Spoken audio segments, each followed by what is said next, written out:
কিছু না কিছু অনুসন্ধান থাকে। কেউ আমরা সেই সত্য খোঁজার ইচ্ছে শক্তিকে শক্ত কাঠের মতো আঁকড়ে ধরে থাকি, কেউ আবার হাল ছেড়ে দিই। তেমনই এক গল্পে শুভশ্রী গঙ্গোপাধ্যায় আসছেন অনুমিতা সেন হয়ে গভীর এক অনুসন্ধানে। শুভশ্রী, প্রথমেই জানি কেমন আছো তুমি? খুব ভালো, তুমি কেমন আছো? খুব ভালো আছি, বহুদিন পর আবারও সাক্ষাৎ। একটু অনুমিতা সেনকে যদি পরিচয় করিয়ে দাও দর্শকদের সঙ্গে। অনুমিতা সেন হচ্ছে একজন ইনভেস্টিগেটিভ জার্নালিস্ট। সে সবসময় তার বাবার আদর্শ নিয়ে বেঁচেছে এবং জীবনে চলার পথে তার বাবার আদর্শ নিয়েই বেঁচে থাকতে চায়। সেই আদর্শটি কীরকম? তার বাবা এরকমই ছিলেন যে নিজেও একজন জার্নালিস্ট ছিলেন। সে কখনোই তার অ্যাসপিরেশন এরকম ছিল না যে আমি বিশাল বড় জার্নালিস্ট হব, বিশাল বড় চ্যানেলে জব করব বা কোনো চ্যানেলের মালিক হব, এরকম অ্যাসপিরেশন তার ছিল না। তার একটাই অ্যাসপিরেশন ছিল যে আমি এমন কিছু খবর জীবনে করে যাব যেটার জন্য 4টে মানুষের হেল্প হয় বা 4টে মানুষের প্রশ্ন আমি সমাজে ছড়িয়ে দিতে পারবো। এবং সেই আদর্শ নিয়েই অনুমিতাও একজন জার্নালিস্ট। সেই আদর্শ নিয়েই সে চলে এবং এই প্রিন্সিপালটা ধরে রাখার জন্য ওর জীবনে অনেক ঝড়ঝাপটা আসে। সেই ঝড়ঝাপটা কিভাবে পেরোয় সেটা নিয়েই গল্প। কাউকে ফলো করেছো, কোনো সাংবাদিককে এই চরিত্র দাঁড় করানোর জন্য? আমি কোনো চরিত্র করার সময় কাউকে ফলো করতে পারি না। মানে আমি একদম মানে যে চরিত্রটি লেখা আছে সেই চরিত্রটিকেই মানে জন্ম দেওয়ার চেষ্টা করি। তোমার ইন্ট্রোডাকশন শুনে মনে হলো অনুমিতা সেন প্রচণ্ড ডিয়ারিং একটা চরিত্র। কি করতে হয়েছে শুভশ্রী এই চরিত্রের জন্য? এই চরিত্রের জন্য যেহেতু তুমি কাউকে ফলো করোনি। হ্যাঁ, দেখো, আমার বেসিক যেটা ফার্স্ট স্টেপ অফ মানে আমার প্রিপারেশনের মধ্যে যেটা পড়ে সেটা হচ্ছে যে আমি ডিরেক্টরের সাথে অনেকবার কথা বলি, কারণ এটা ডিরেক্টরের তৈরি করে দেওয়া পৃথিবী, সেই পৃথিবীর একটা পার্ট আমি। তো তার সাইকোলজি, তিনি কিভাবে এই চরিত্রটাকে দেখছেন, তিনি কিভাবে এই গল্পের মধ্যে এই চরিত্রটাকে প্রেজেন্ট করবে, সেইটা জানাটা আমার জন্য খুব ইম্পর্টেন্ট। তারপরে আমি নিজে স্ক্রিপ্ট পড়তে শুরু করি, অনেকবার বহুবার স্ক্রিপ্টটা পড়ি, কোথাও প্রশ্ন থাকলে আবার ডিরেক্টরকে মানে লিটারালি জ্বালিয়ে মারি আর কি ডিরেক্টরদেরকে। সো ঠিক সেরকমই অদিতিদির সাথে বারবার কথা বলেছিলাম। এটার পিছনে যে প্রচুর রিসার্চ ওয়ার্ক আমাকে করতে হয়েছে সেটা একেবারেই নয়, আমি জাস্ট ফলো করেছি আমার ডিরেক্টর যেভাবে বলেছেন। এবং এই কাজটার নতুনত্ব তার একটাই কারণ, সেটা হচ্ছে যে এই গল্প বলার ধরনটা একদম অন্যরকম। অদিতিদি যেভাবে কাজ করেন তার থেকে একেবারে অন্যরকম, অন্য ধারার একটি গল্প, ভীষণ রিয়েলিস্টিক অ্যাপ্রোচে গল্পটা বানানো হয়েছে।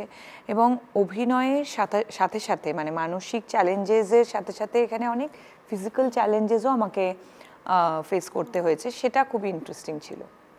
শুভশ্রী গঙ্গোপাধ্যায়ের জীবনে কোনো অনুসন্ধান আছে? দেখো, আমার মনে হয় আমাদের প্রত্যেকটি মানুষের জীবনটাই হচ্ছে অনুসন্ধান। আমরা কিছু না কিছুর খোঁজেই বেঁচে থাকি। যখন ছোট থাকি তখন বড় হওয়ার খোঁজ চলতে থাকে, যখন স্কুলে যাই তখন কলেজে যাওয়ার খোঁজ, কলেজ থেকে চাকরি কবে করব সেটার খোঁজ।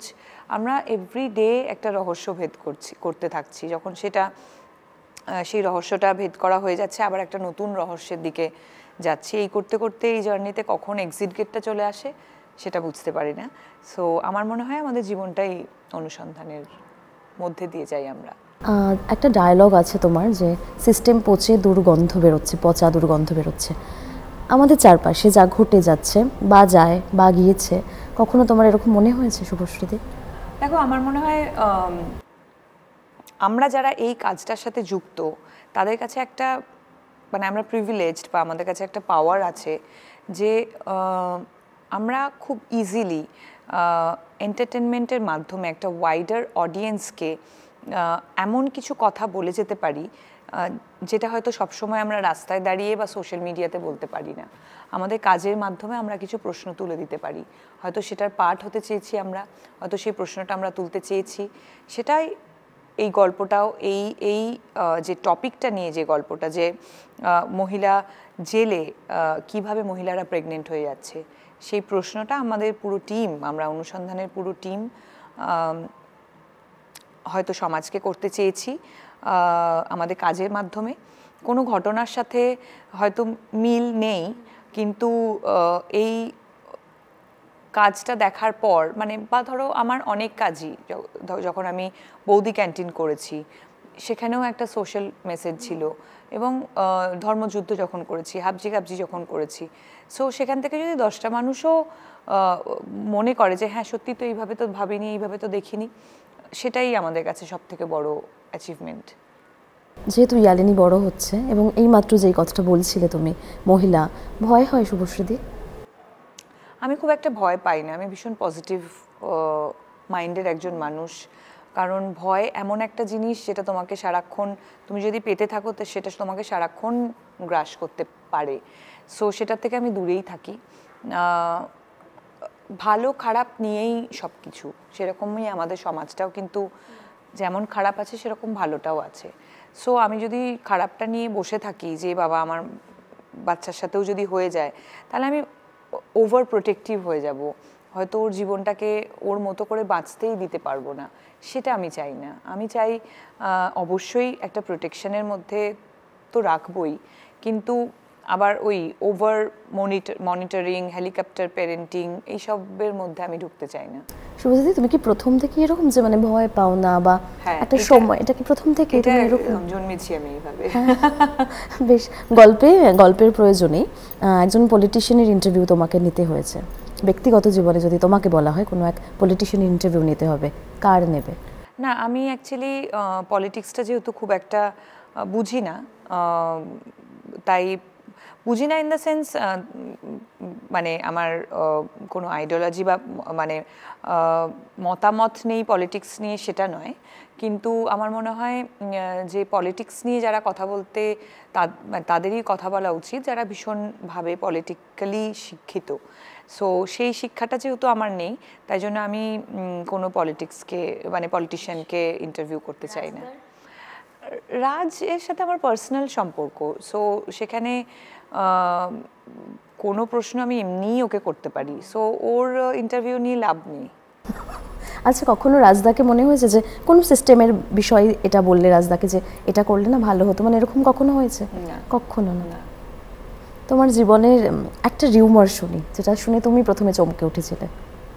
ওরকম অনেক আছে, ওইসব জিনিস মনে থাকে না অ্যাকচুয়ালি, মানে যেগুলো সত্যি নয় বা যেগুলো নেগেটিভ জিনিস খুব একটা মনে থাকে না অনেস্টলি, মানে বলার জন্য কিন্তু বলছি না, সত্যি এখন তুমি যদি আমাকে জিজ্ঞেস করো আমাকে অনেকক্ষণ ভাবতে হবে, মানে আমার এখনই মাথা দিয়ে বেরোবে না।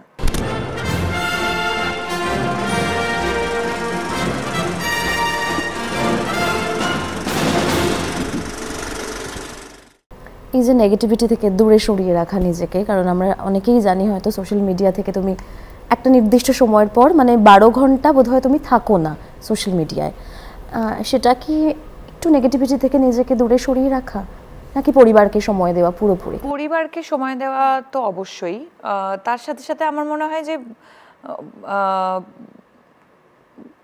ফোন অতটা না দেখাই বেটার, মানে আমার ভালো লাগে না, মানে আমার মনে হয় যে সব কিছুরই একটা বিরতি, যেমন যেমন ধরো আমরা পুজোর সময় এত খাওয়া দাওয়া করলাম, তারপরে একটা নর্মাল লাইফস্টাইলে ফিরে এলাম, সো সেটা যেমন ইম্পর্টেন্ট সেরকম ফোনে সারাক্ষণ আমরা ফোনের মধ্যে ঢুকে আছি, সেটার থেকে আমার মনে হয় বেটার যদি আমরা এই যে যেমন বসে গল্প করছি, এই গল্প করা হয়ে যাবে, তারপরেই তুমি তোমার ফোনে আমি আমার ফোনে, এটার থেকে আমার মনে হয় যে ঘন্টার পর ঘন্টা যদি আমরা গল্প করতে পারতাম খুব ভালো হতো। তা বলে কি আমার সোশ্যাল মিডিয়াতে নেশা নেই? অবশ্যই আছে, আমিও রিলস দেখি, আমিও কত সময় আমার পেরিয়ে যায় সেটা আমি বুঝতে পারি না, কিন্তু ওটাই হচ্ছে আমার আপত্তি, মানে এই যে আমি বুঝতে পারি না সেটাতে আমার আপত্তি আছে।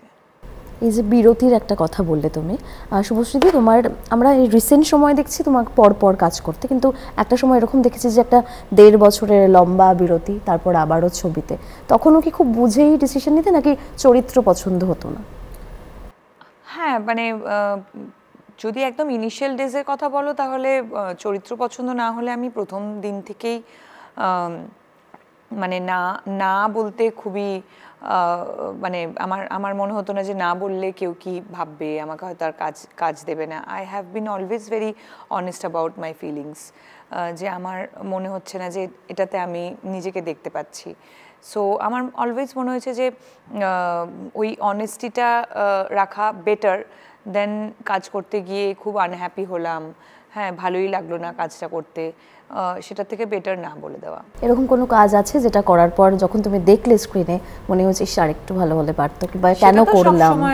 কেন করলাম কখনো মনে হয়নি, কারণ যেটা আমি তোমাকে বললাম যে কখনোই আমি এরকম কোনো কাজই করিনি যেটা আমার মনে হয়নি যে আমার করা উচিত নয়, তাও করেছি। রাদার সেগুলো আমি না বলে দিয়েছি। কিন্তু মানে ক্রিয়েটিভ দিক থেকে তো সবসময় মনে হয়, মানে একবারের বেশি দুবার কাজটা দেখতে পারি না, মনে হয় যে সেখানে এটা কেন করলাম, এটা কেন করতে গেলাম, এখানটা এরকম কেন করলাম না, এরকম সবসময় মনে হয়। স্বপ্নের চরিত্র আছে কোনো? প্রচুর চরিত্র আছে, মানে নির্দিষ্ট কোনো ক্যারেক্টার ওরকমভাবে ভাবা নেই। তবে এইটুকু বলতে চাই যে ডিরেক্টরসরা এরকম চরিত্রই নিয়ে আসুক যেটা আমার রাতের ঘুম উড়িয়ে দেয়। এর আগেও তুমি বলেছিলে এই কথাটা। আফসোস আছে তোমার জীবনে? না, আমি খুব একটা রিগ্রেট করি না। হ্যাঁ, কোনো কিছু নেই? না। খারাপ সময় কিভাবে কাটাও? খারাপ সময় এটাই ভাবি যে সবকিছু তো আমার মধ্যে হবে তার কোনো মানে নেই। সো নিজেকে অত প্রায়োরিটি বা ইম্পর্টেন্ট ভাবার কোনো দরকার নেই। আমার হাতে আমার লাইফের ইভেন্টসগুলো যেমন নেই, কিন্তু আমার হাতে আছে যে আমি যে কোনো নেগেটিভ ইভেন্টসকেও পজিটিভ ইভেন্টসে কীভাবে কনভার্ট করব। সো ব্যাড ডেজ থেকেও আমি সবসময় শিখি, সেটা নিজেকে আমি ওইভাবে ট্রেন করেছি। এই চরিত্র করতে গিয়ে, যেহেতু একজন সাংবাদিকের চরিত্র করেছো, অনেক সাংবাদিকরা অনেক রকমের প্রশ্ন করেন, তাদের মুখোমুখি হতে হয়। কখনো তোমরা সেটাকে মানে বুদ্ধিমত্তার সঙ্গে এড়িয়ে যাও কিংবা তার উত্তর দাও। শুভশ্রুতি, কখনো মনে হয়েছে এই চরিত্র করতে করতে যে মানে এটাও একটা কাজ, মানে এগুলো আমাদের উত্তর দেওয়া উচিত? তুমি দাও যদিও সেই প্রশ্নের উত্তর। হ্যাঁ, আমি সবসময় উত্তর দিয়েছি। আমি সবসময় রেসপেক্ট করেছি তোমাদের কাজটাকে। আমি কখনো তোমাদেরকে ম্যান্ডেট বা কোনো কিছুতে বেঁধে দিইনি। সো আমি নিজে তৈরি হয়ে আসি এবং আমি জানি যে তোমরাও তৈরি হয়ে আসছো। সো আমাদের একে অপরের জন্য ওই রেসপেক্টটা থাকে। হ্যাঁ, তবে এটুকু আশা করি যে যখন আমরা একসাথে এত বছর ধরে কাজ করছি, একটা সেন্সিবল ওয়েতে কনভারসেশনটা হবে, সেটা আশা করি। যখন সেটা থাকে না তখন একটু খারাপ লাগে, আর কিছুই না। বেশ, যাক, খারাপ লাগা নিয়ে আমরা শেষ করব না। দর্শকদের কি বলবে? অনুসন্ধান খুব শিগগিরই হইচইতে দেখা যাবে। একদম 7 নভেম্বর থেকে আসছে হইচইয়ে অনুসন্ধান। সবাই প্লিজ 7 নভেম্বর থেকে হইচইয়ে অনুসন্ধান দেখুন, আর ভালো লাগলে অবশ্যই সবাইকে দেখতে বলুন। Thank you so much. Thank you.